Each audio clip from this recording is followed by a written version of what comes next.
wilujeng Pak. Slamet tekaku Bagong. Kula ngaturaken bekti kula katur nggih Bapak. Tak tampa kowe ngabekti karo wong tuwa ora liwat pangestu ning wong tuwa tampanana. Kula pun dinggo jimat paripe dayanana ing kasantosan dipun sekecaken anggenipun lenggah Bapak. Ora kurang kepenak nggonku mapan ana ing pendapamu iki lah kok pendopo kok saya apik pangestune Pak kula ragati iya pendopo kok separuh gendeng separuh plastik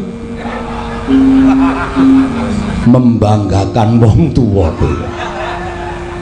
niki seni Pak ampun diukur perkara elek apike ning niki merga saka kekuatan kula mung kaya ngoten iya sing baku keluargamu slamet pangestunipun wilujeng Pak Kamas Gareng bekti kula waduh kaya ketiban daru aku terus dibasani karo Bagong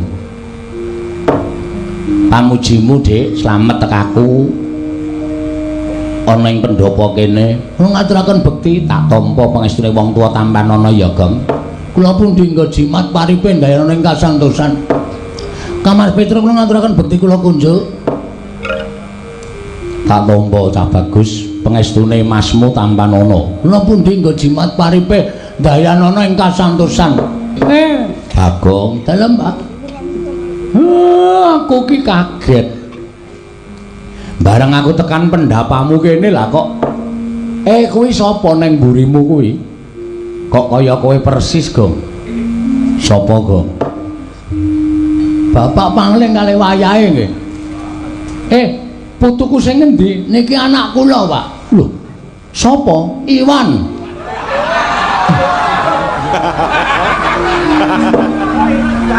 lah kok aku ora tau weruh kula titipke teng panti asuhan kok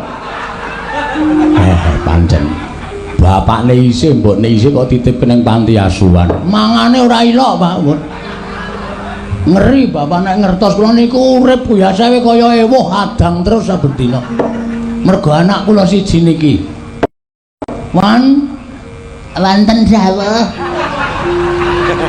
simbahmu rawuh ngaturke bekti eyang kula ngaturaken sembah mangabekti kula kunjuk eyang putuku cah bagus handang lemu kaya ngono sesuk meneh nek nyandangi sing apik ya tole klambine batik kathoke sapik kok topine diwalik kaya dengkele atos kuwi jenenge ora sopan nggih Mbah ayo Pak Demu kae Pak De kula ngaturaken bekti kula konjo Pak De ya pangestune Pak De tampanana ya Wan kula pundi nggo jimat paripe daerah ing kasantosan Pak De wah kok le iso omong rung suwe apa ya Pak De Petro kula ngaturaken sembah bekti kula konjo ya Wan tak tampa pangestune Pak De tampanana kula pundi nggo jimat paripe daerah ing kasantosan Pak De nyuwun duwite lho ora saru ta bapak kula suwune ra tau ngekeki ya Pak De Bagong dalem Pak kaget atiku ora kaya adat sabene kowe kuwi biasane nek butuhke bapak mesti sowan ning Karang Kadempel ning kok kowe nyebar layang kowe nang layang mbok tulisi nek dina iki bapak mbok aturi rawuh ana ning Pringapus kene ana wigati apa? Ana wigati apa, Gong? Ana wigati apa, Gong? Kok kaya wigati banget. Kaya ana sing wigati sing arep kandhakake. Iki ngene ya, Pak. Nang ngapura aku wis ora basa. Gandeng wis alam-alaman antaraning bapak karo anak. Aku arep ngomongake sing dadi tekadku, Pak. Tekadmu sing piye? Aku ki wah piye ya Pak arek omong iki? Rasa wedi wong aku ki bapakmu. Nek ana apa-apa aku mesti bantu karo kowe.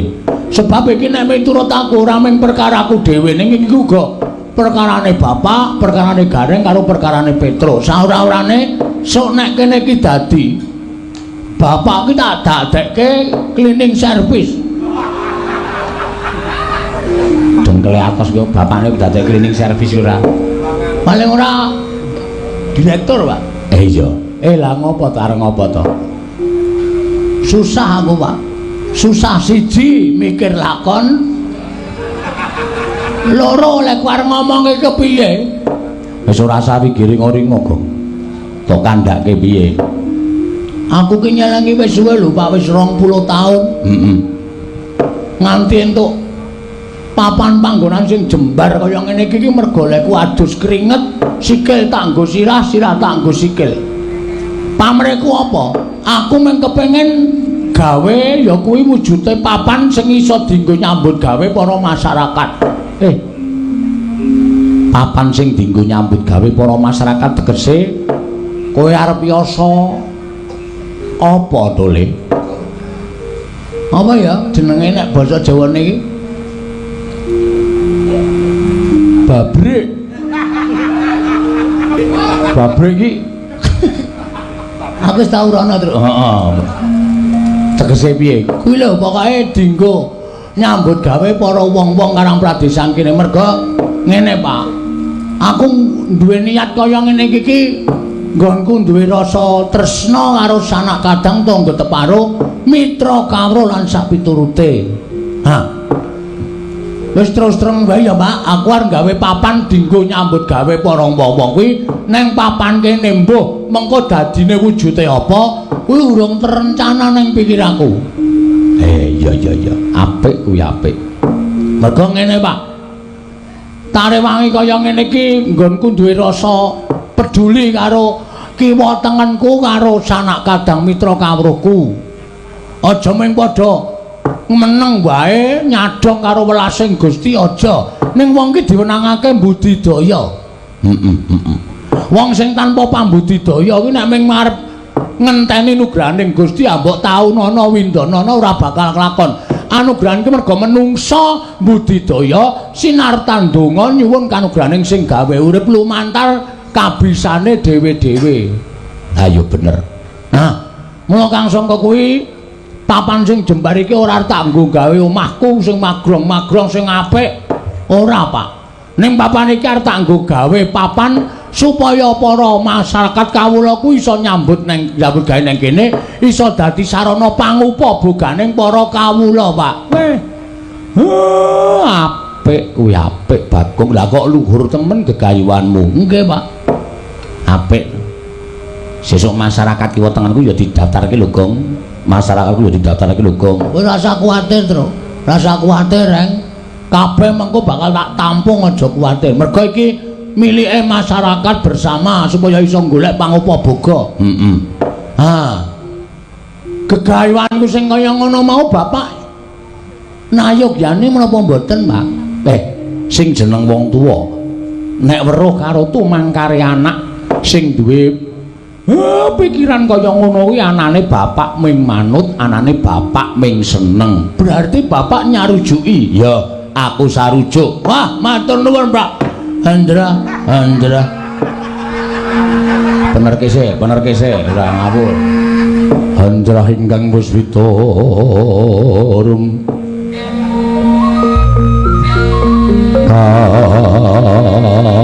kasiring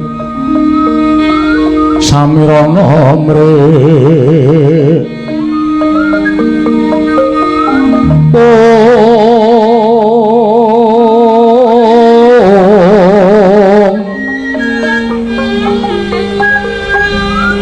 sekar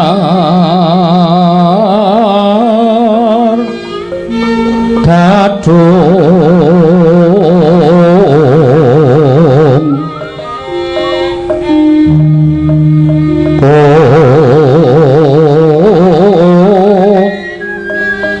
ngas kandanyo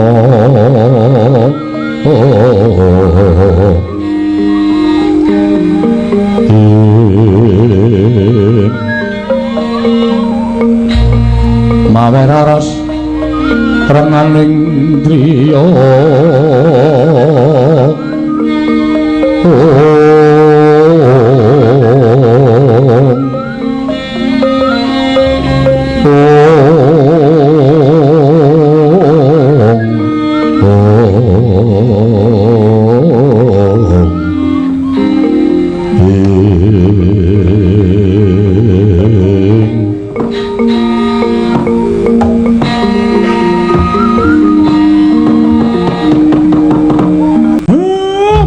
Kugek sadulita syukur dole lah ing atase ming sak kowe kok tumangkaring pamikirmu nganti kaya mengkono kowe ora mikir karo kahananmu dhewe ora mikir karo pribadimu dhewe ning kowe mikir marang sanak kadang kiwa tengenmu sing mapan ning padukuhan kene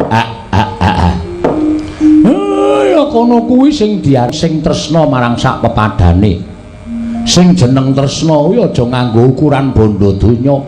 Domeh kowe iso nyelengi dhuwit akeh, sapa-sapa mbok wenehi, sapa-sapa mbok wenehi.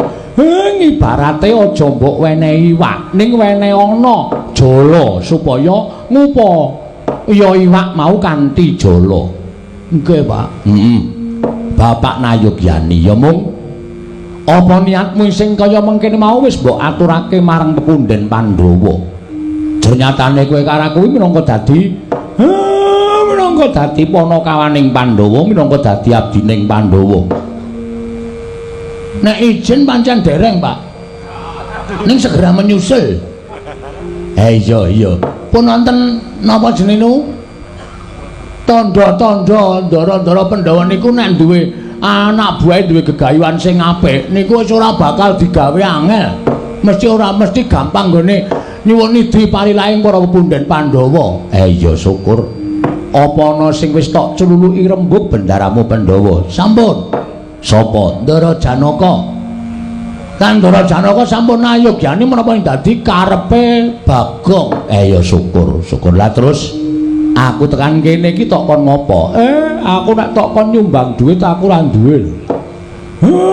Aku nek tok jaluki dana Prabaya aku ora duwe. Wis jelas, Pak, wis ngerti. Aku wis ngerti kekuatane bapak ki sepira. Bondo donyamu ki sepira. Aku arep nyuwun bondo donyane bapak. Aku ya ora duwe lho, Gong. Nek tok jaluki bantuan perkara dana Prabaya aku ora duwe. Saya meneh kowe reng. Nang bathukmu wis ana tulisane melarat ngono. Dadi aku sing ora njaluk kowe.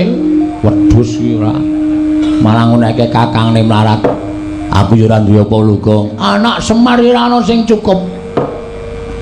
Dadi aku do tak aturi rawuh mrene iki ora tak jaluki dana Prabaya, ora. Sing wigati donga pangestune Bapak Mas Gareng, Mas Petruk, rencanaku iki lancar nir ing Sambikala. Nek ming kuwi aku gelem menehi pangestu lan donga marang kowe. Ning kejaba saka kuwi kowe ya ndonga dhewe. Ketoke rasah, Pak. Kok ora mergane aku ndonga bola-bali ora tau kabul, Pak. Ning nek sampean sing ndongake sampean piyai sepuh mesti percaya bakale kasembadan. Terus sak bandure. Sing dadi masalah sing dadi perkara dek malam Jemuah Kliwon wingi aku ora turu. Iya, ora lek-lekan kowe. Brekae lek-lekane ngantuk. Lah terus aku ki tetula ning ngarep pendopo ning lincak ngarep kuwi. Lah kok makler tanpa nganggo iso tak ampet mripatku sirku ya lek arep turu ki nek slingsir wengi. Jarene wong tuwa, wong melek ki bakal gedhe kanugrahane. Bener. Ning mau ora iso tak ampet maklek ilang sanalika. Droning aku turu sedhela ki aku ngimpi, Pak. Kowe ngimpi apa? Aku ngimpi, Pak. Iso ngimpi apa? Droning ngimpen kuwi aku ketemu karo sang ngakune jenenge Sang Manikmaya. Bapak tepung ora? Sik. Manikmaya kuwi Bathara Guru. Udu guru kuwi Manikmaya. Iya, kuwi Bathara Guru. Kuwi ora mulang nang ndi-ndi ya, Pak? Kuwi iki dewa kok guru asaduk lho, Pak. Sik. Kok sik Bathara Guru kuwi jenenge akeh. Wah, ya guru, ya Manikmaya, ya Jatimurti, ya Jagat Pratingkah, ya Catur Boja. Weh, wong siji kuwi. Ora wong-wong kuwi dewa. Jenenge pirang-pirang? Bathara Guru omong piye? Paring sasmita karo aku, Pak. Aku jroning pangimpen iki kaya ketemu karo Bathara Guru, aku salaman terus aku ngambung astaning Bathara Guru, aku terus segdeku mari kelu mirangake Bu Guru. Terus Bathara Guru paring dawuh karo aku. Heeh. Bedhawuhe piye? Bagong, kowe nggonmu mbangun papan sing kinarya sarana para kawula iso nyambut gawe panguput, boga iso kecukupan, waton kudu nganggo disarati. Sarate apa? Sarate ya kuwi kudu ana ora ketang sithik wujude kayu Dewandaru karo kayu Jayandaru. Gragap aku tangi, Pak, bingung. Nguyuh sik. Oh iya. Bar nguyuh lagi bingung. Bingung aku piye iki supaya iso entuk kayu Dewandaru karo Jayandaru. Lah, gandeng aku ora ngerti, tak takokke ning tukang kayu endi-endi sing jeneng kayu ngono ora ana. Anane jati. Sengon saiki sing usum. Mula aku terus ngaturi rawuhe bapak. Ingkang wigati bapak iki gandeng wis sepuh, wis wareg ndahar gempalaning jagat legiasi ning kahanan. Tur bapak ki jarene lho miturut omongane wong ki dewa, mbok nyata mbok ora. Aku tak nyuwun prisa, Pak. Kayu Dewandaru Jayandaru kuwi jane nang ngendi nek isih wujud wit tak tegore, tak nggone syarat. Ning nek wis wujud kayu le dodol sapa tukune, Pak? Piye? Kok sik aku tak mikir. Nek miturut sak ngertiku lho. Miturut sak ngertiku Dewandaru Jayandaru kuwi papane ora ning jagat. Waduh. Nanti iki papane ning Kayangan. Kayangan Suralaya. Berarti ndak tak liwat jalan tol. Lho. Suralaya. Saka kene cerak lho, Pak. Suralaya. Wah, tak kira nek Surabaya Pak. Pancen caidan Suralaya. Suralaya iki nggone sapa? Suralaya iki nggone Bathara Guru. Sekolahan, udu. Lah kok ana gurune? Wah, caidan. Aku nganti jagongan rasane ra betah aku. Suralaya iki papan pelenggane Bathara Guru. Ana guru iki lenggane ning Suralaya. Umar Bakri, udu. Jelaske, Pak, ayo nang ngapura aku ki nuwun sewu karang wong ora ngedong e. Nah, Suralaya ki papaning para dewa. Walah, sampean ngendika ngene malah dong mau-mau. Omahe dewa ngene to? Omahe dewa. Lah, sing mapan ning kono kuwi jenenge Bathara Guru kuwi dewaning para dewa. Nek arep nyuwun pewujudan ning mapan ana ing Kayangan iki kudu dipalilaing Bathara Guru. Lah nek kowe arep njaluk Dewandaru karo Jayandaru mau, kowe nyuwun dipalilah karo Bathara Guru. Wo. Carane munggah ning Kayangan, munggah liwat Ondorante. Weh. Ondorante ngendi nggone? Ah, kuwi papane ana ning sak caketing Gunung Himalaya. Himalaya? Angel ya Pak munggah, kowe angel. Ora saben titah iso munggah. Sing jeneng kulina munggah ana ing Ondorante, ana ing repat kepanasan tumuli mlebu ana ing Kori Sela Matanggep, Windaramu Janaka. Waduh, ning Ndara Janaka tak suwune pambiyantu munggah ning Kayangan mesti ra kersa. Ha mestine ora gelem. Wong kuwi wigatimu sing diperlu kowe kok dadak utusan Ndaramu Janaka. Nek kowe duwe niat ya apa sing dadi syarat-syaratane digoleki, digayuh. Ning aku ora mungkin munggah ning Kayangan, Pak. Aku mesti bingung. Kayangan ki nggone sapa wae? Werna-werna. Ana Swarga Maruta, Swarga Dahana. Lho. Kaca Ngerang. Lan sak piturute kuwi Kayangan pirang-pirang. Kuwi ngono aku keblasuk piye? Monggo nek ana ta kayangane Bathara sing tukang jabut nyawa iso, Pak? Ya Madipati. Nah aku munggah nang Kayangan dodok-dodok Kori sing metu ya Madipati jabut nyawaku, aku mati. Ada? Ki si Iwan piye? Ayo. Lah terus, ha iki ngene. Mula aku mau ora nembung karo bapak ora njaluk Probaya, ora njaluk apa-apa. Ning saiki aku njaluk sak biantune Bapak Semar. Aku mbok kon ngopo? Crita sing wis sumebar ana ing jagat bapak iki jane dewa. Ha ta? Nek ora kleru sampean ki titisane Sang Hyang Ismangun. Oh cangkeme ngawur to. Ismaya. Heeh, Ismaya. Kuwi kakangne Bathara Guru. Lah, kene kowe paham, ngerti wae. Mergo aku maca setengah percaya setengah ora. Semar kok titis dewa. Nek titis dewa ora bakal uripe Semar kepenak utawa ora bakal uripe Semar sengsara. Ning mesti kepenak. Ning seprene kowe iki ya mengkere terus. Apa ya bener kowe titis dewa? Percaya kena ora kena. Kowe lah kaya majalah. Percaya kena ora kena. Nang aku ora nganggep awakku titis dewa. Dene ana sing nyebut kaya ngono, monggo wae. Gandeng aku percaya karo bapak, mula bapak tak suwun dina iki iso ora iso ngrawuhake Bathara Guru kuwi mau. Nek wis tekan kene, nyuwun Dewa Ndaru Jaya Ndaru. Nek Bathara Guru ora entuk, sampean kakangne adine ora ngeneke Jaya Ndaru Dewa Ndaru ngamuk nang kayangan Pak. Wah, jian. Bocah nek duwe kekarepan kok sapenake dhewe. Piye, setuju ra? Nek pancen Bathara Guru engko njaluk tumbal, sing ditumbalke kowe ya reng, Gus. Antil mencelat ora. Ana menungso kakangne arep ditumbalke. Ngono lho. Gawe wis, Pak. Please. Bagong omongane jan. Ayo karang samploke sawung ro Iwan iki aku. Omong aku dadi rada modern.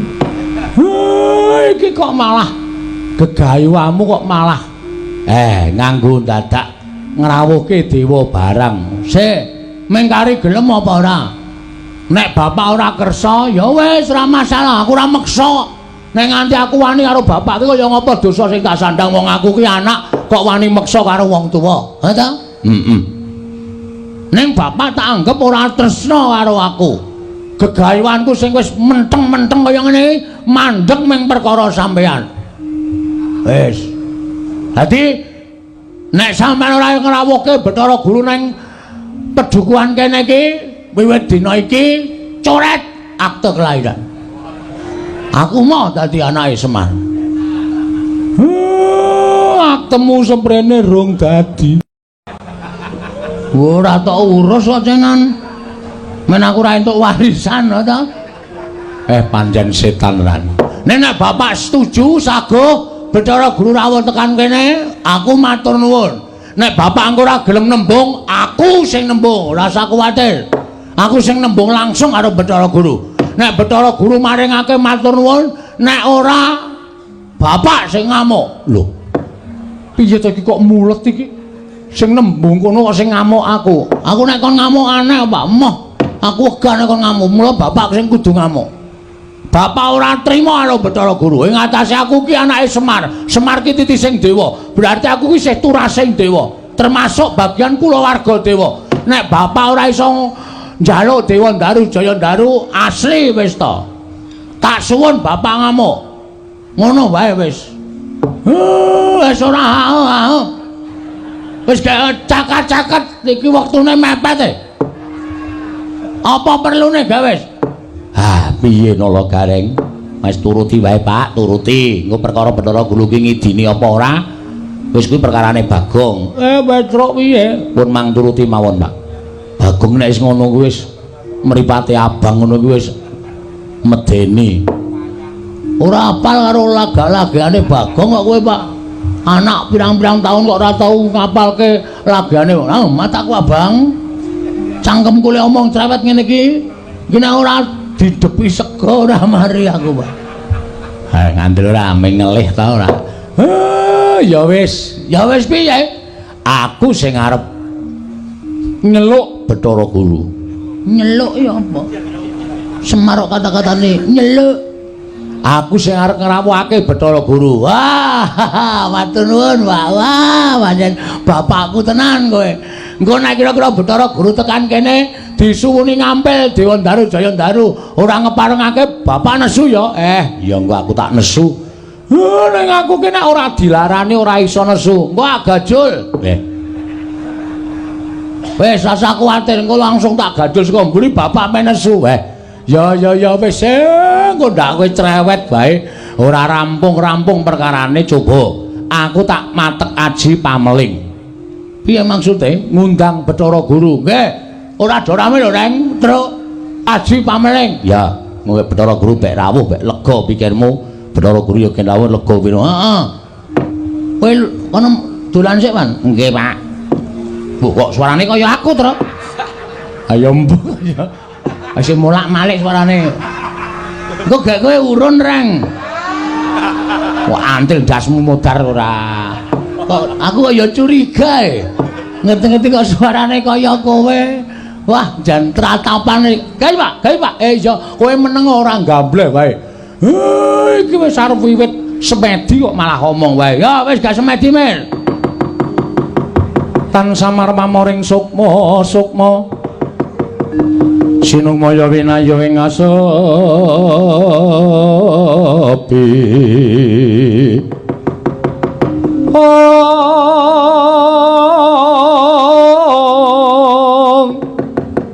sumi menteleng ingkang upambukaning warana tarlen saking liyep layape ngaluyup sapa sing ngempul iki ting sumpena sumusuping rasa jati ing